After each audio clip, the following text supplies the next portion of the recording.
오늘 설교 제목은 나는 육정에 매인 존재입니다. 사도 바울은 오늘 본문 로마서 7장 14절에 이렇게 말합니다. 우리는 율법이 신령한 것인 줄 압니다. 그러나 나는 육정에 매인 존재로서 죄 아래 팔린 몸입니다. 나는 육정에 매인 존재로서 죄 아래 팔린 몸이라고 사도 바울은 말합니다. 다른 성경 해석을 보면 나는 육신에 속하여 죄의 종으로 팔린 몸이라는 것입니다. 그렇다면 여기에서 나는 누구입니까? 어떤 사람은 사도 바울 자신이라고 말하기도 하며 또 어떤 사람은 모든 크리스천이라고도 하며 또 어떤 이는 구원받기 전에 죄의 종 되었던 사람들 로마서 6장 17절에 있는 그것이라고도 해석합니다. 만약에 사도 바울이라고 한다면 이미 그가 구원받고 사도까지 되었는데 사도인 그가 그런 육신의 욕심에 끌려다닐 사람이냐는 질문을 하게 됩니다.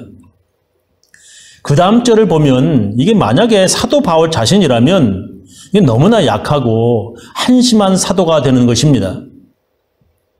나는 내가 하는 일을 도무지 알 수가 없습니다.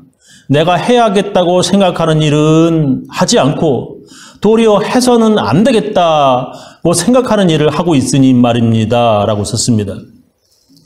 해야겠다는 선한 일, 율법을 지키는 일, 거룩하게 사는 일은 하지 않고 도리어 해서는 안 되겠다고 생각하는 악한 일을 한다는 것입니다. 그 다음 절 보면 더욱 여기서 나라는 사람이 이게 사도 바울을 말하는 것인지 믿을 수 없을 정도입니다. 나는 내 속에 곧 내 육신 속에 선한 것이 깃들어 있지 않다는 것을 압니다. 선을 행하려는 의지는 나에게 있으나 그것을 실행하지 않으니 말입니다. 나는 내가 원하는 선한 일은 하지 않고 도리어 원하지 않는 악한 일을 합니다. 라고 썼습니다. 사도라고 하는 사람이 즉 지금의 교황이라고 하는 자가 이렇게 연약하여 선을 행하려는 마음은 있지만 그것을 실행하지 않는다는 것입니다. 사도 바울이 원하는 선한 일은 하지 않고 도리어 원하지 않는 악한 일을 하고 있다니 이 정말 한심한 일입니다. 이런 사람이 사도 바울이라는 말입니까? 사도 바울이 누굽니까?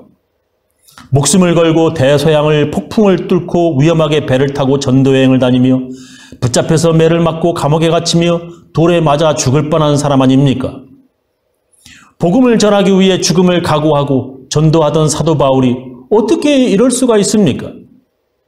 그래서 많은 신학자들이 여기 본문에서 나라고 하는 사람은 사도 바울이 아니라 우리 크리스천들 아니면 구원받기 전 죄의 종으로 있던 사람들을 말하는 것이라고 해석하였습니다.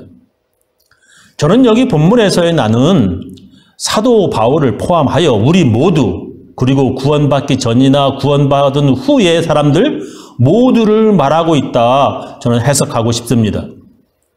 왜냐하면 우리 모두는 구원받기 전이나 또한 구원받았다고 하더라도 아직도 죄를 짓는 악하고 또한 연약한 존재이기 때문입니다. 이 세상의 모든 사람이 다 하나님 앞에 죄인입니다. 그 누구도 완벽하게 죄 하나 안 짓는 자가 없기 때문입니다.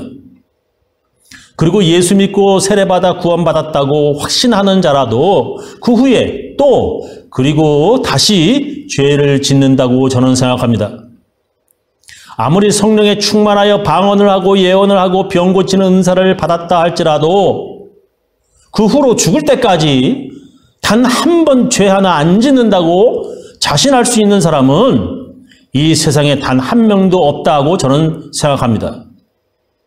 만약에 그렇게 살 수 있다면 그 사람은 사람이 아니라 신이기 때문입니다. 만약에 그렇게 죄 하나 안 짓고 살 수 있었다면 예수님은 이 세상에 오실 필요가 없는 것입니다. 만약에 사람들이 죄 안 지을 수 있었다면 죄인들을 위하여 예수님의 십자가에 대신 죽으심은 헛수고가 되는 것입니다. 또한 성경에 의인은 없고 이 세상에 한 사람도 없다는 하나님의 말씀이 거짓말이 되는 것입니다. 그래서 그런 사람들은 하나님을 거짓말쟁이로 만드는 것이 됩니다. 성경은 말씀하십니다. 우리가 죄가 없다고 말하면 우리는 스스로를 속이는 것이요 진리가 우리 안에 없는 것입니다. 우리가 우리의 죄를 자백하면 하나님은 믿어오시고 의로우셔서 우리의 죄를 용서해 주시고 모든 불의에서 우리를 깨끗하게 해 주실 것입니다. 우리가 죄를 지은 일이 없다고 말하면 우리는 하나님을 거짓말쟁이로 만드는 것이며 하나님의 말씀이 우리 안에 있지 않습니다. 라고 성경은 말씀하십니다. 어떤 사람은 우리가 성령에 충만하면 죄 안 지을 수 있다라고 주장합니다. 성경에 그렇게 기록되어 있다 주장합니다. 똑같은 요한 1서의 말씀입니다. 하나님에게서 난 사람은 누구나 죄를 짓지 않습니다. 하나님의 씨가 그 사람 속에 있기 때문입니다. 그는 죄를 지을 수 없습니다. 그가 하나님께로부터 났기 때문입니다. 라고 썼습니다. 또한 요한 1서 5장 18절에도 똑같은 말씀이 나오죠. 하나님에게서 난 사람은 누구든지 죄를 짓지 않는다는 것을 우리가 압니다. 하나님에게서 나신 분이 그 사람을 지켜주심으로 악마가 그를 해하지 못합니다. 라고 말씀하십니다.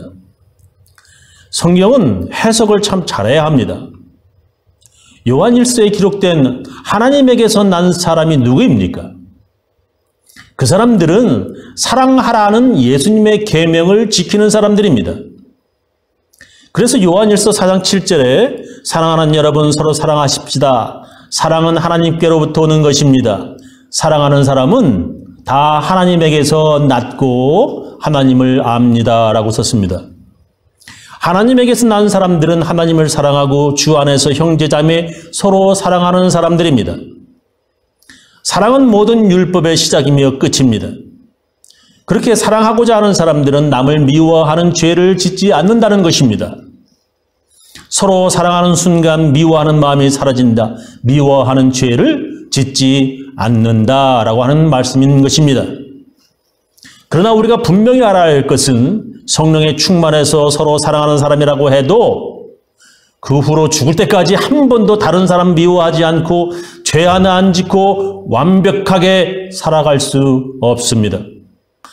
만약에 사람이 죄 하나 안 지을 수 있는 방법이 있었다면 하나님께서는 예수님의 십자가 아닌 그 방법을 사용해서 사람들을 구원하셨을 것입니다. 우리는 서로 사랑하여야 하는 계명을 알지만 죽을 때까지 완벽하게 다 지킬 수 없습니다. 그래서 로마서 7장에는 내가 사도 바울이든 우리 모두이든 지은 죄 때문에 고민하게 된다는 것입니다. 여기서 나는 법칙 하나를 발견하였습니다. 곧 나는 선을 행하려고 하는데 그러한 나에게 악이 붙어 있다는 것입니다. 나는 속사람으로는 하나님의 법을 즐거워하나 내 지체 속에는 다른 법이 있어서 내 마음의 법과 맞서서 싸우고 내 지체 속에 있는 죄의 법에다 나를 사로잡는 것을 봅니다. 라고 썼습니다. 그런데도 사람들은 자기들은 죄 안 짓고 살 수 있다고 자신만만하며 또한 자기들이 지은 죄가 무엇인지도 모르고 살아갑니다. 그것은 하나님의 법, 하나님의 계명들을 알지 못하기 때문입니다. 하나님의 계명과 율법들을 알면 자기가 얼마나 큰 죄인인지 알게 됩니다. 그러면 우리가 무엇이라고 말을 할 것입니까? 율법이 죄입니까? 그럴 수 없습니다. 그러나 율법에 비추어 보지 않고서는 나는 죄가 무엇인지 알지 못하였을 것입니다. 율법에 탐내지 말아라 하지 않았으면 나는 탐심이 무엇인지를 알지 못하였을 것입니다. 그러나 죄는 이 계명을 통하여 틈을 타서 내 속에서 온갖 탐욕을 일으켰습니다. 율법이 없으면 죄는 죽은 것, 죄에 대해서 알지 못했을 것이다라는 것입니다. 하나님의 율법을 모르면 죄는 죽은 것, 즉 그것이 죄라고 하는 건지도 모른다는 것입니다. 그러나 율법을 알게 될 때, 하나님의 법을 알게 될 때 죄는 살아나고 즉 죄가 무엇인지 알게 되고 그래서 죽게 되었다는 것입니다. 전에는 율법이 없어서 내가 살아 있었는데 계명이 들어오니까 죄는 살아나고 나는 죽었습니다. 그래서 생명으로 인도해야 할 그 계명이 도리어 나를 죽음으로 인도하는 것으로 드러났습니다. 죄가 계명을 통하여 틈을 타서 나를 속이고 또 그 계명으로 나를 죽였습니다. 율법을 알면 바로 그런 죄된 나, 우리 모두의 죄악이 드러난다는 것입니다. 율법으로 내가 해야 할 하나님의 법을 지키는 것이 아니라 도리어 해서는 안 되는 일들을 하고 있다는 것을 깨닫게 된다는 것입니다. 그래서 우리 모두는 육정에 매인 존재로서 죄 아래에 팔린 몸이라는 것입니다. 그것 때문에 하나님께서는 예수님을 그리스도 구원자로 이 땅에 보내셨고 그것을 믿는 믿음과 하나님의 은혜로 우리는 구원을 받게 된 것입니다. 그래서 율법이 죄가 아니고 우리가 죄인이며 율법이 잘못된 것이 아니라 우리가 잘못된 것입니다. 그래서 우리는 아무리 믿음으로 구원을 얻는다 할지라도 구약 성경이 필요한 것입니다. 율법이 없으면 은혜는 싸구려가 되고 율법이 없으면 은혜는 아무런 감동조차 없습니다. 요약하며 마치겠습니다. 오늘 성경 본문에서 사도 바울이 나는 육정에 매인 존재로서 죄 아래에 팔린 몸이라고 말합니다. 여기서 나는 누구입니까? 그것은 사도 바울 그리고 우리 모두를 말합니다. 사도 바울조차 완벽하게 율법을 다 지킬 수 없다는 것입니다. 이 세상의 그 누구도 죄 하나 안 짓고 완벽하게 살 수는 없습니다. 그렇다고 자신하는 사람은 하나님을 거짓말쟁이로 만드는 사람이고 또한 율법을 모르는 사람입니다. 율법을 알면 우리의 죄가 드러나고 우리는 모두 죽을 수밖에 없습니다. 그래서 예수님이 필요하게 되는 것입니다. 저는 우리 교인들 모두 자기 자신이 죄인임을 깨달아 죄인을 위해 구원하러 오신 예수님을 그리스도로 믿으시기를 예수님의 이름으로 축원합니다.